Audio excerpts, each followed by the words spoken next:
자, 우리 저번 시간까지 뭘 배웠었냐면 우리나라가 광복이 되고 나서 어떤 식으로 발전해 왔는지 그 발전 과정에 대해서 같이 살펴봤습니다.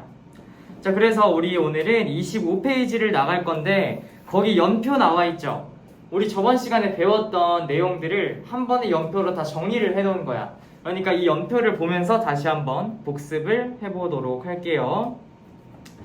자, 1945년 8월 15일 이날 무슨 날?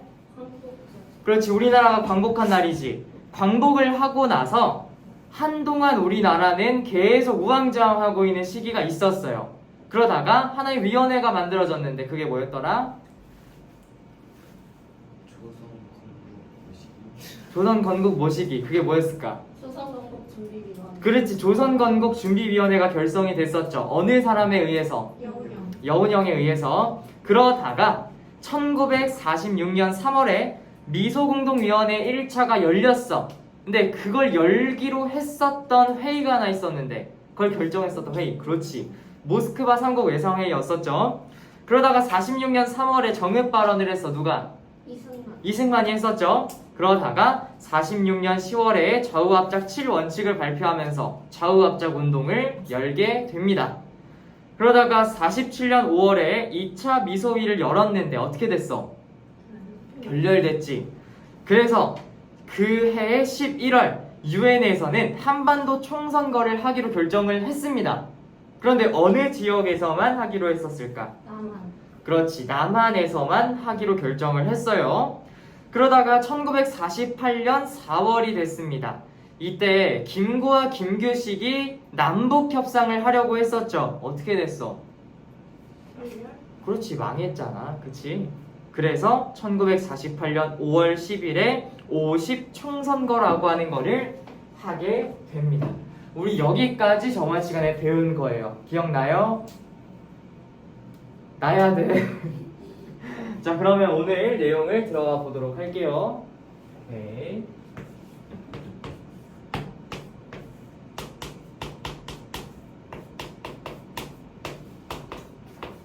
자, 오늘 이제 중요한 거는 50총선거라고 하는 이 주제가 제일 중요해. 50총선거. 자, 여기에서 한번 질문을 해볼게요. 얘들아, 너희의 사회 상식을 한번 테스트 해볼게. 대통령을 뽑는 선거를 뭐라 부를까? 대선. 국회의원을 뽑는 선거를 뭐라 부를까? 국선? 의선? 대선? 큰일 났네. 총선이잖아, 총선. 총선이 국회의원을 뽑는 선거예요, 그쵸?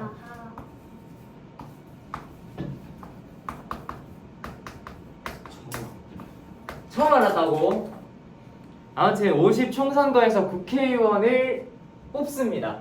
자, 그런데 얘들아, 이 당시에 우리가 직접 우리의 손으로 투표를 했을 것 같아? 아니면 간선제였을 것 같아? 직선제예요. 네, 국회의원 선거는 직선제입니다. 그러니까 우리 사람들이 직접 우리 손으로 투표를 하는 거예요. 우리가 그걸 뭐라고 부를까?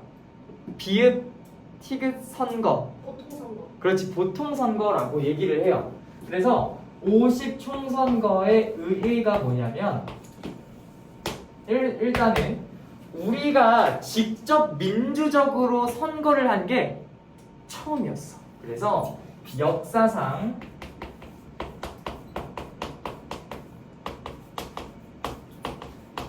최초의 뭐였냐? 보통선거였습니다.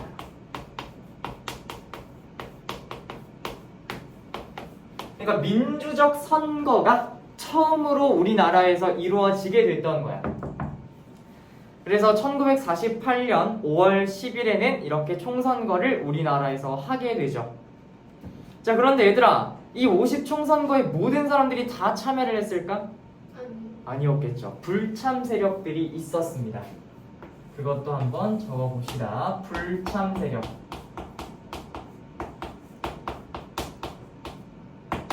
자, 우선 어느 사람들이 반대를 했냐면, 잘 생각해봐. 총선거를 우리가 하게 되면 남한만 하게 되겠지. 그러면 우리나라는 이제 뭐가 되는 거야? 분단이 되는 거야. 그럼 확정이거든? 그러면 우리나라가 분단이 되는 걸 반대했었던 사람들이 있었을 거야. 그게 누구였을까? 기부.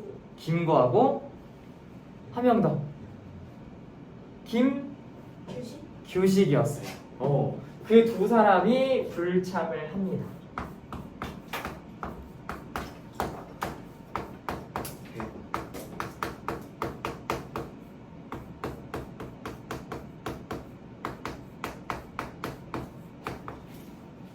김구와 김규식이 불참하고요.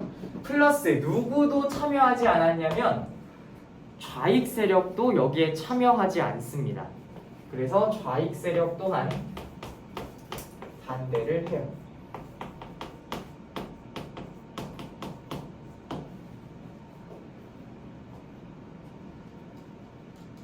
그래서 이런 식으로 투표가 진행이 되었다라고 생각하면 됩니다.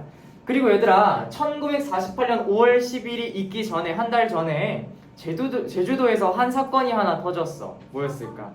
4.3 사건이에요. 그럼 얘들아, 너희가 한번 생각을 해봐. 4.3 사건이라고 하는 거를 너희가 겪어본 입장에서 생각을 해봐. 그러면 너희 같으면 이 단독 선거 하고 싶을 것 같니? 안 하고 싶을 것 같지? 도대체 뭘 믿고 이 선거를 하는지조차 몰랐을 거야, 제주도에 있었던 사람들은.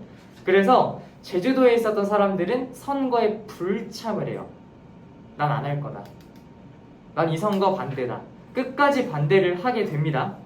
그래서 결국에는 어떻게 됐냐면 50 총선거에서 제주도에 선거구가 3개가 있었어. 3개의 선거하는 곳이 있었는데 그 중에서 2개의 선거구에서 정족수가 모자라서 무효 처리됩니다. 그래서 제주도의 2곳을 제외한 나머지 지역에서는 선거가 이루어지고, 모든 지역의 모든 선거구에서 선거가 이루어졌다 하면은 그거는 틀린 설명인 거야. 알겠죠? 이렇게 기억하시면 됩니다. 그 다음 세 번째. 세 번째. 그래서 결과가 어떻게 되었냐? 자, 중요해 얘들아. 아까 분명히 얘기했어. 50 총선거에서 당선되는 사람들은 국회의원이에요. 국회의원. 여기서 그럼 상식 퀴즈 하나 더 나갑니다. 국회의원의 임기는 몇 년일까요? 4년. 4년이에요. 대통령의 임기는 5년이죠. 이 당시에 국회의원의 임기는 조금 달라요. 큰일 났네, 진짜로. 국회의원 연구소인가? 임기 2년입니다. 우와.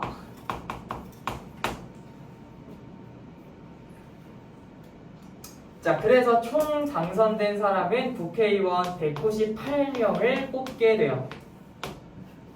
이렇게 당선이 되어서 국회가 출범하게 된 겁니다. 자, 그 결과 하나 더. 여러분들, 지금 우리나라에 대통령이 있어요, 없어요? 없어요. 아직까지 우리나라에 대통령 없는 상태예요. 그러다가 5월 10일에 총선거를 통해서 국회라고 하는 게 일단 만들어진 상태예요. 무슨 국회라고 부르냐면 이 국회를 우리는 재헌국회라고 부릅니다. 이제 후대에 우리가 붙여준 이름이야. 왜? 헌법을 만든 국회니까 재헌국회다라고 부르게 되는 건데, 이 재헌국회에서 대통령을 선출합니다. 대통령은 우리의 힘으로 뽑지 못했어, 이 당시에. 그걸 우리가 무슨 제라고 부를까? 간선제라고 불러요. 그 대통령 간선제로서 재헌국회에서 이승만이라고 하는 사람을 당선시킵니다. 그러니까 우리의 힘으로 뽑았다기보다는 우리가 뽑은 국회에서 선출을 한 게 대통령이었다라는 걸 기억하셔야 됩니다. 됐어요?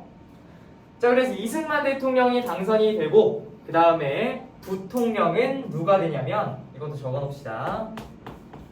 우리가 지금은 대통령 밑에 국무총리라는 사람이 있지만 이 당시에는 부통령이라고 하는 사람이 있었어요. 부통령에는 이시영이라는 사람이 앉게 됩니다. 자, 그래서 이런 식으로 당선이 돼서 우리나라 대한민국 정부가 수립이 되었습니다. 근데 얘들아, 여기서 잘 생각해야 되는 게 뭐냐면 현대사 초기에는 제일 중요한 게 뭐냐면 이 정치 구조를 잘 알아야 돼. 대통령이 이승만이고 부통령이 이시영이죠. 그러면 나라의 대빵은 일단 누구겠어? 이승만. 이승만이야. 근데 이승만이 너희들도 알다시피 역사에서 등장한 지 꽤 오래됐단 말이에요. 그 말인 즉슨 언제 하루나라를 갈지 몰라요. 근데 얘들아 생각해봐. 이승만 대통령이 죽어. 그러면 어떻게 해야 할까? 이시영을 대통령으로 올리고 그 다음에 다시 선거를 해서 자리를 뽑아요. 그렇게 되는 거예요. 우리가 지금 상식적으로 생각을 해보면 대통령을 다시 뽑아야 된다라고 생각하겠지만 이 당시에는 대통령이 죽으면 부통령이 대통령이 됩니다. 그러니까 부통령의 자리도 중요해 안 중요해? 중요해요. 진짜 중요한 거야. 그래서 나중에 부통령 또한 부정선거가 일어나게 되는 사건이 하나 일어날 거예요. 그거를 우리가 나중에 공부할 겁니다. 자, 아무튼 재헌국회에서 이승만이 당선됐고 이제는 대한민국 정부가 8월 15일에 수립이 됩니다. 됐어요? 그러면 우리는 재헌국회의 활동들을 공부하러 26페이지로 한번 가보도록 하겠습니다.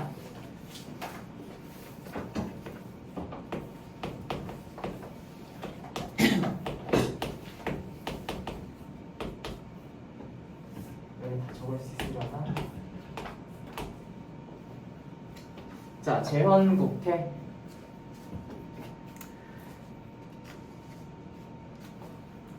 자, 아까 얘기했듯이 재헌국회는 헌법을 만든 국회여서 재헌국회가 된 거고요.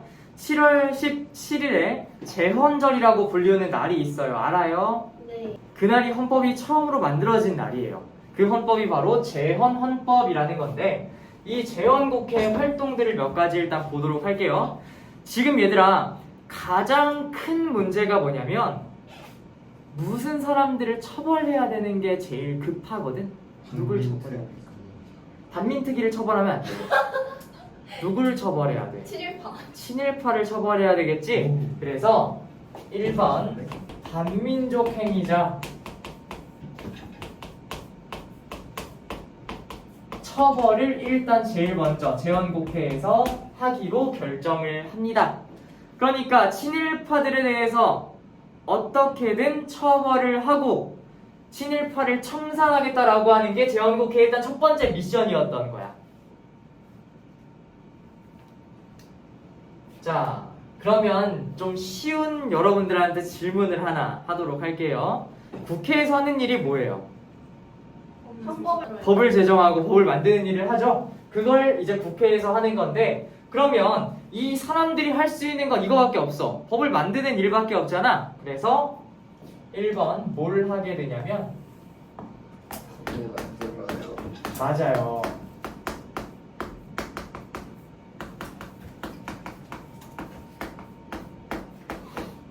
반민족 행위자 처벌법을 만듭니다.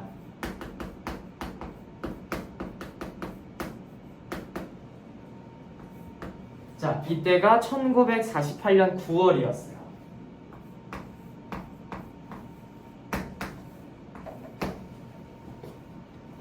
자, 반민족 행위자 처벌법을 마련을 했어.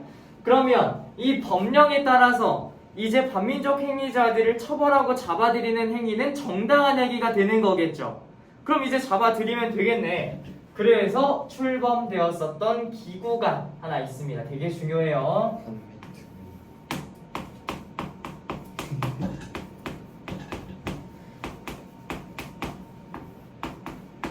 반민족행위 특별조사위원회라고 하는 게 만들어집니다. 반민특위라고 줄여서 얘기들을 많이 하는데 이 반민특위를 설치하게 되는 거예요.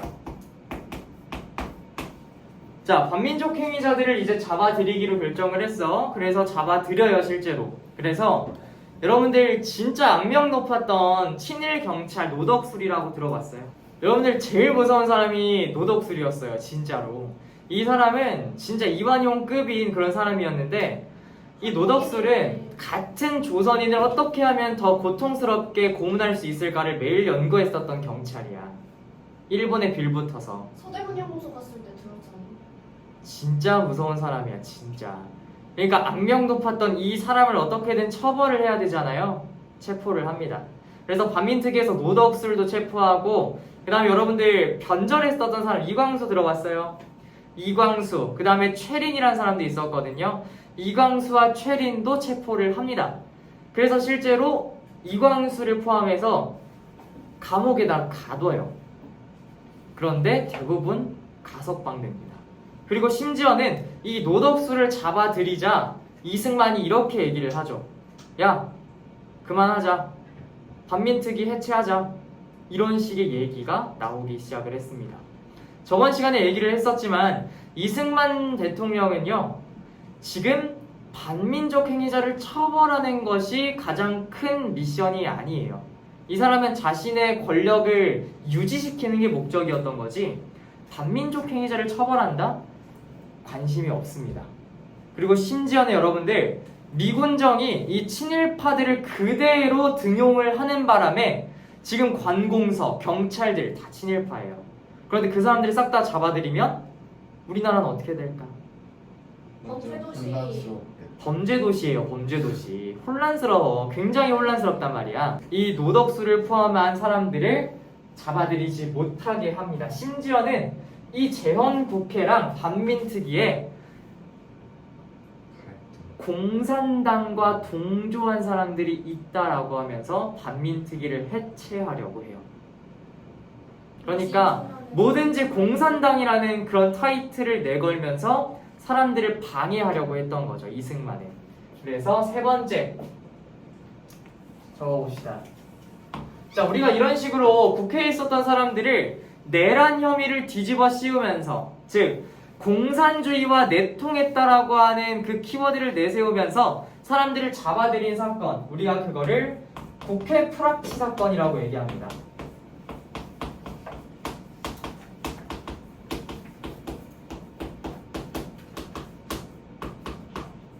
자, 국회 프락치 사건으로 인해서 결국에는 반민특위는 해체되고, 이 반민족 행위자를 잡아들이는 이 재헌국회의 첫 번째 미션은 좌절됐다라고 볼 수가 있겠습니다.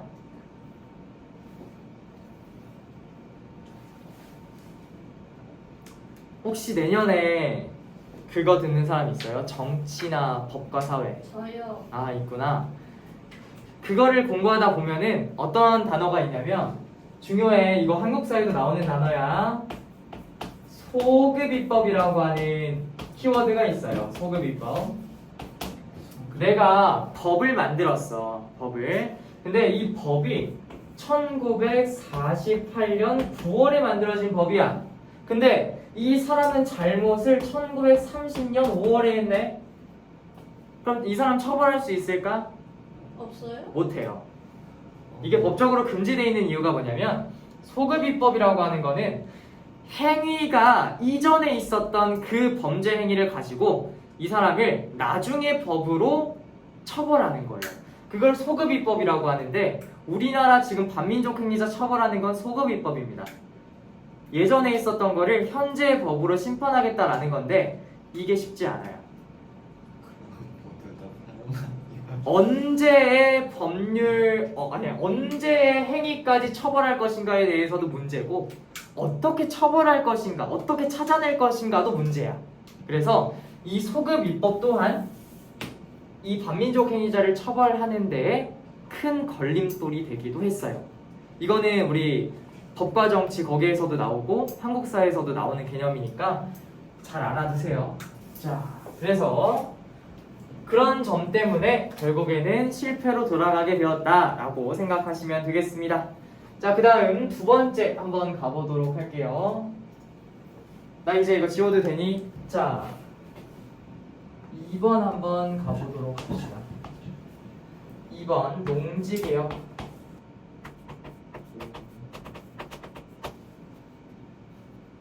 자, 농지를 개혁하겠다라고 하는 거는 어떻게 등장하게 된 일이었냐?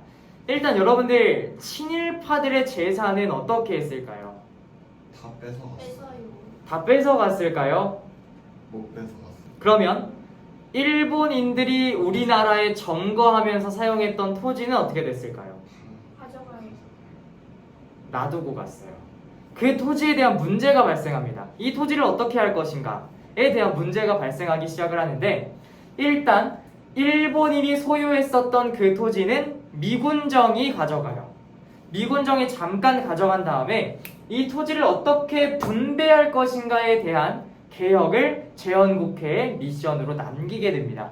그리고 그거를 이 국회에서 어떻게 결정을 했는지를 일단 보도록 할게요. 첫 번째, 일단 미군정이 뭘 했냐면 화폐를 만들어요. 화폐, 돈. 근데 여러분들 생각해보면 우리 이미 배운 개념이야. 화폐를 많이 찍어 내리면 어떤 일이 발생할까? 아, 돈의 값어치가 내려가겠지. 그럼 물가가 어떻게 될까? 물가가 올라가요.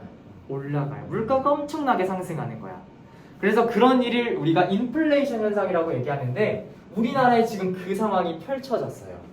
그래서 미군정의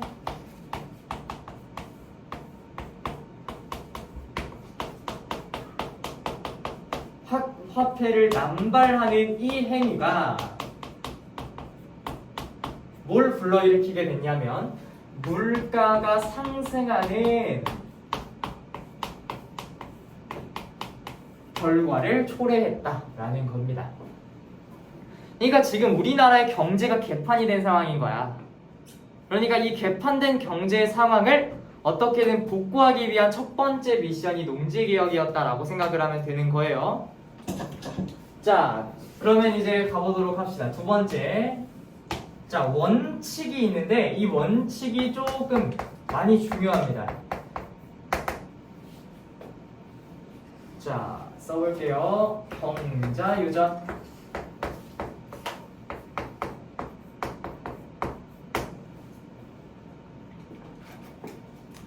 참 웃기는 친구가 하나 있었어. 재작년인가 작년인가 수업하는데, 자, 여러분들 경자유전의 원칙이에요. 경자유전의 원칙. 경자에게 땅을 주는 거예요 라고 설명하니까, 선생님 경자가 누구예요? 이렇게 질문을 하더라고요.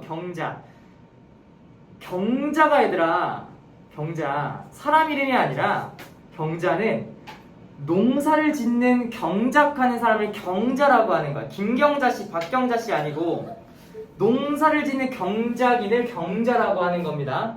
그 사람들에게 유전, 땅이 있게끔 해준다. 그 사람들한테 땅을 주겠다라고 하는 게 경자유전의 원칙인 거예요. 이해됐어요? 이 경자유전의 원칙, 즉 우리나라가 지금까지는 어떤 상태냐면 지주소작제라고 들어봤니 얘들아? 그렇지. 그게 지금 우리나라의 상황인 거야. 이거 안 적어도 돼요.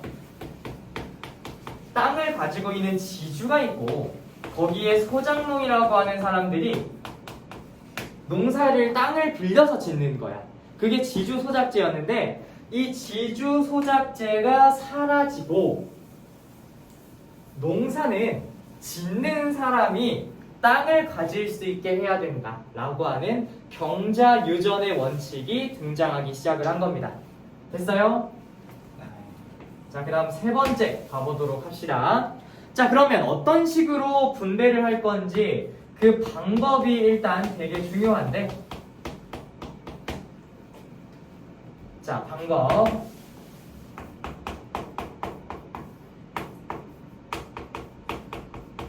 유상매수, 유상분배.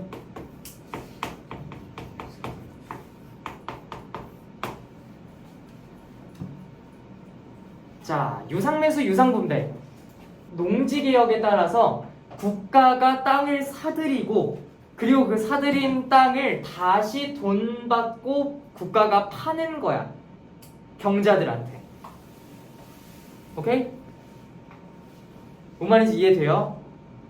그러니까 유상매수, 유상분배는 일제강점기 때 사람들이 토지를 갖고 있었을 거 아니야.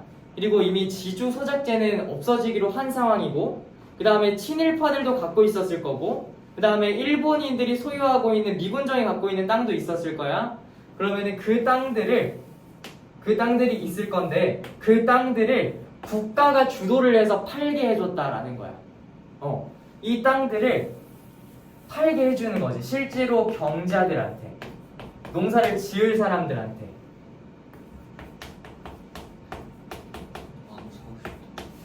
원래 주인이 경자들한테 돈을 받고 파는 거야. 그러니까 당근마켓이라고 생각을 하면 돼. 이게 유상 매입, 유상 분배인 거야. 이해돼요? 이해됐어? 그래서 이 유상 매입, 유상 분배는 이 농지개혁에서 굉장히 중요한 바탕이 되었던 겁니다. 북한은 어떻게 했는지 얘들아 아니? 북한은 체제가 어떤 체제야? 공산주의 체제, 사회주의 체제란 말이야. 공산주의에서는 필요에 따라 분배받고 뭐든지 공동으로 생산을 해. 공동생산, 공동분배란 말이야. 그래서 얘네들은 어떻게 했냐면 여러분들 토지 싹 다 가져가겠습니다 하면서 무상으로 몰수를 해서 무상으로 다 똑같이 분배를 했어. 무상 몰수, 무상 분배야. 되게 중요하다 얘들아. 자, 그 다음 네 번째, 농지개혁 네 번째. 자, 규칙을 보도록 할게요. 자, 규칙은 뭐였냐면, 근데 얘들아, 이런 일이 벌어지지. 엄청나게 땅을 많이 갖고 있는 사람인데 자신의 땅을 팔지 않겠다고 하는 사람들도 있었겠죠. 그래서 국가 규칙을 정했어. 3정보 원칙을 내세웁니다. 3정보 원칙. 3정보는, 정보는 여기서 뭐냐면 토지를 세는 단위를 얘기해요. 토지를 세는 단위. 이 당시에 단위를 정보라고 불렀는데 3정보 이상의 토지를 갖고 있는 사람들, 3정보 이상 갖고 있는 사람들 필수 매입을 합니다. 무조건 3정보 이상 갖고 있는 사람들은 무조건 팔아야 돼. 그 이상의 토지는. 그게 3정보 원칙이에요. 이게 농지개혁에서 되게 중요한 원칙이라고 생각하시면 됩니다. 자, 그래서 3정보 원칙에 따라서 3정보 이상은 필수로 매입을 해야 된다. 이런 규칙으로 땅을 다시 한번 재분배를 하고자 했습니다. 됐어요? 네. 자, 그리고 그 다음 마지막 귀속재산 처리법 들어가 보도록 합시다. 귀속?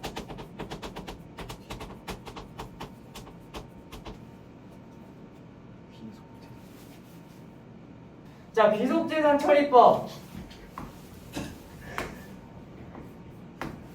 자, 귀속이라고 하는 거는 소유한다라고 일단 생각하면 좋을 것 같아요. 그러니까 소유하고 있는 재산, 누가 소유하고 있는 거냐면 국가 소유 재산에 대해서 어떻게 처리할 것인지에 대한 그런 법이 제정이 되는 겁니다. 그러니까 지금 국가가 소유하고 있다라는 건 뭐냐면 뭘 얘기하는 거냐? 1번 대상부터 일단 써봅시다.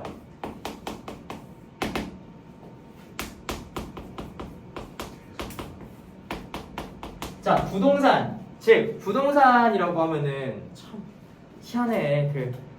너희들 그 집 앞에 있는 그 좋은 나라 부동산, 뭐 나비 부동산, 이 부동산을 넘긴다는 게 아니라 얘들아, 부동산이라는 거는 움직이지 않는 재산이라는 거잖아. 그러니까 집, 건물 이런 게 부동산이야. 그 집 앞에 있는 니네가 아는 그 가가지고 그 상담받는 그 부동산을 팔아 넘긴다는 게 아니라 그 집 같은 부동산과 그다음에 뭐 증권, 건물 이런 것들, 친일파들이나 혹은 일본이 남기고 간 귀속 재산들에 대해서 어떻게 처리할 것인지에 대해서 논의를 한 겁니다. 그래서 어떤 식으로 이걸 처리하기로 했냐, 방법을 일단 알아볼 건데 누가 가져가냐면 민간에게 줍니다. 민간에게 나눠줘. 민간 불합. 민간에게 나눠줄 건데 이 나눠주는 과정에서 또 문제가 또 발생을 하게 돼요. 얘들아, 너 이 할부라고 들어봤니? 네. 상환을 나누어서 하는 거를 우리 할부라고 하잖아. 그 할부를 하게 돼요. 그러니까 민간인들이 이 재산들을 구매를 할 거 아니야. 국가가 원하는 바는 이런 거거든. 한 예를 들어서 5억짜리 건물이 있어. 예를 들어서 그 5억짜리 건물을 민간인에게 팔고 그 5억을 받아서 국가 재정으로 쓰려고 했었어. 원래 국가는. 근데 민간인들이 막 이렇게 얘기하는 거야.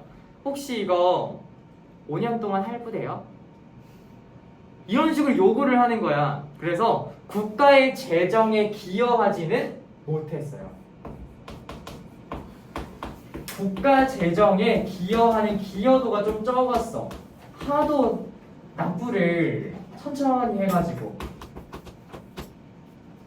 그래서 그렇게 됐습니다.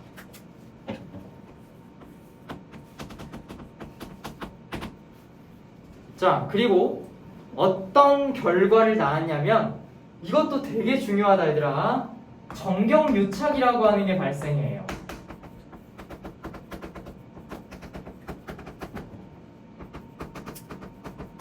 얘들아, 이 정경유착이라는 단어는 계속 나올 거고 사회할 때도 나오는 단어야. 이 정경유착은 나중에 3단원 할 때 그 현대정부 공부할 때도 또 나오거든요. 정경유착은 정치와 경제의 대상이 유착, 딱 붙어서 존재한다라는 거야. 정경유착은. 이게 무슨 말이냐면 정부가 지금 주도를 해가지고 귀속재산 처리법을 실행을 해야 되잖아. 정부가. 그치? 근데 이걸 실행하는 과정에서 이거를 재산을 분배하는 과정에서 정부와 친한 기업들한테만 유리하게 특혜를 준 거야. 그럼 무슨 문제가 발생할까? 특정한 기업이 이 정부와 어떻게 되겠어? 결탁을 해요. 그렇죠. 그런 걸 정경유착이라고 얘기해. 정부와 경제 대상, 즉 기업이 유착, 하나로 착 달라붙어가지고 정치를 약간 좀 더럽게 하는 거지. 그걸 정경유착이라고 하는데 이 귀속재산 처리법을 하면서 그런 문제가 발생했다라는 겁니다. 됐어요?